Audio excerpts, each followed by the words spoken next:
আজকে তোমাদের সাথে শেয়ার করব আমি এই সেমাই রান্নাটা। তো চলো স্টার্ট করা যাক। প্রথমে আমি এখানে পানি নিয়েছি, পানির মধ্যে আমি এবার চিনি অ্যাড করব। তো যে পরিমাণে চিনি খাও এর ঠিক ততটুকু চিনি মেশাবে, মানে পরিমাণ মতো তোমরা সবাই চিনি মিশিয়ে নেবে। তো আমি চিনি ঢেলে নিচ্ছি পানির ভেতরে। তো আমি ঢেলে নিয়েছি, আমি এতটুকু চিনি ইউজ করব, তোমরা তোমাদের মতো করে চিনি ইউজ করবে। তো এবার আমি ঢাকনা দিয়ে ঢেকে দিলাম।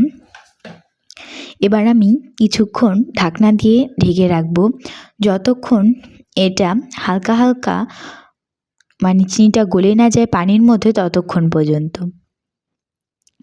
তো এই তো আমাদের চিনির মধ্যে হালকা হালকা দেখছো